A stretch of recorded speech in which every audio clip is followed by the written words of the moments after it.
Alex, I was out in the garage at 4 this morning, staring at a piece of cherry that just refused to cooperate. It's Mother's Day, the sun is barely peeking over the neighbor's fence, and there I am, trying to negotiate with a tree. Let me guess. The tree won? It usually does. Wood has a way of reminding you who's actually in charge. But it got me thinking about why we do this. The projects that matter, the tools that actually pull their weight, and the fact that good enough usually isn't. Welcome to the TigerDen Daily for May 10th, 2026. We've got a packed shop today. We're talking about massive industrial welders that look like they belong on a spaceship, the changing face of the HVAC world, and how to actually make a buck on Etsy without losing your soul to the algorithm. And maybe, just maybe, how to stop yourself from poisoning your family with the wrong countertop finish. Small goals, right? Let's start with the heavy hitters. You were nerding out over some new metalworking gear this morning. What's the teammate, and why does it sound like a generic brand of sports drink? Well, it's definitely not refreshing, but it is powerful. Mid-Atlantic Global dropped this 200 kVA spot welder. Now, for the folks at home, 200 kVA is, well, it's a lot of juice. Most hobbyist welders are like a flickering candle. This thing is a localized lightning strike. So, it's not for fixing a broken lawnmower handle in the backyard? Absolutely not. This is for the person building oversized panels where a standard welder just sighs and gives up.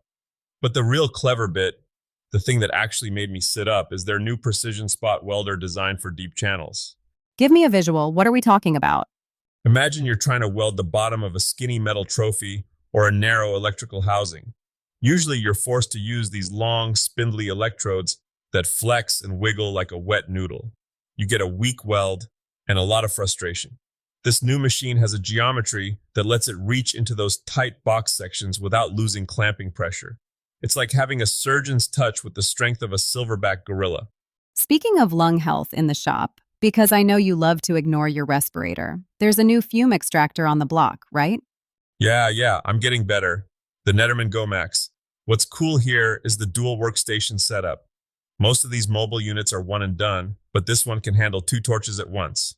It's perfect for a shop where you've got a guy working alongside a cobot, those collaborative robots we're seeing everywhere now. It sucks up the nastiness before it hits your sinuses. It's basically a high-tech shop vac for things that shouldn't be in your lungs.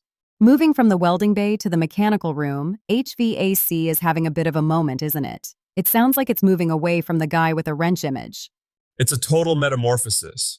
Train Technologies just opened this ATTC center. We're talking 4,500 students a year. That's not a school. That's a small city of technicians. And the rumors about the middle class of the trades disappearing? You were saying that's actually a bit of a misconception.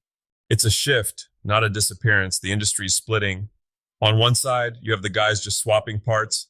On the other, you have this new upper middle class of technicians who understand smart home integration, high efficiency heat pumps, and complex diagnostics.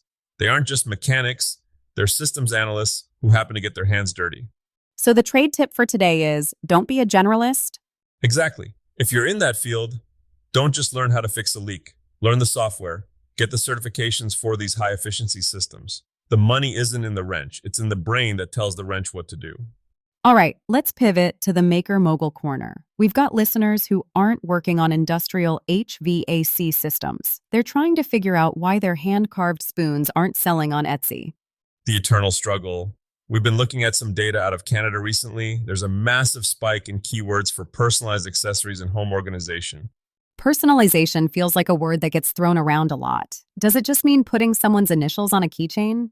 It's deeper than that now. People aren't just looking for a gift, they're looking for a bridge to a memory. If you're an Etsy seller, stop selling an object. Sell the story. Instead of wooden box, try keepsake chest for a new grandchild. You mentioned a business action item today. Something about auditing tags? Yeah, listeners, take 30 minutes, just 30. Go through your listing tags. If you're using generic terms like gift for her, you're screaming into a hurricane. Look at the top 250 keywords in your category. Try a test batch, maybe 5 items, where you pivot your language toward those high volume specific trends like sustainability or utility. See if the needle moves. It's amazing how much of making is actually marketing. It's the tax we pay for being able to stay in the shop. Speaking of the shop, it's Mother's Day. I see you've been busy with the scroll saw. Don't tell her it was a last minute scramble, but honestly, a mom scroll saw project is a classic. It's one of the few items that actually leverages the delicacy of the tool. You're taking a piece of hardwood and making it look like lace. It's the effort that counts, even if you did finish it at 4:30 this morning. But let's talk about the bigger projects some people are tackling today, like a kitchen refresh. If someone is looking at their old, beat-up countertops and thinking I can do this myself, what's the reality check? Well, you've got two main paths. You go with wood, which adds that warmth and soul, or you go with laminate, which is basically bulletproof but a bit colder. The trick with wood, and this is where I see people stumble all the time, is the finishing. There's the poisoning the family part you mentioned earlier. Exactly. You see a beautiful dark walnut stain at the hardware store and think it'll look great on your new butcher block. 5 months later, you're chopping onions on it and realizing you're basically seasoning your food with heavy metals and VOCs. Not exactly the Mother's Day gift people are looking for. No. If it touches food, it needs to be food safe. Period. Stick to high quality mineral oils, beeswax blends, or specific food grade butcher block conditioners. If the label doesn't explicitly say it's safe for food contact, keep it away from your kitchen. And the installation itself? Is it a one-person, one-afternoon job? It's a one person, 3 trips to the hardware store job, especially with wood. You have to account for seasonal movement. If you screw a wood countertop down too tight without allowing for expansion, that beautiful top will crack like an eggshell come winter. Use oversized holes and fender washers. Let the wood breathe. So whether we're welding giant panels, fixing AC units, or just trying not to ruin a kitchen, what's the big takeaway for today, Tiger? You know, Alex, I think it's about the level up. The world of good enough is getting really crowded. Whether you're a pro welder or a hobbyist woodworker, the people who are succeeding are the ones who are moving toward precision. They're the ones learning the new tech, the ones who care about the chemistry of their finishes, and the ones who aren't afraid to retag their shop after looking at the data. Basically, don't just build smarter.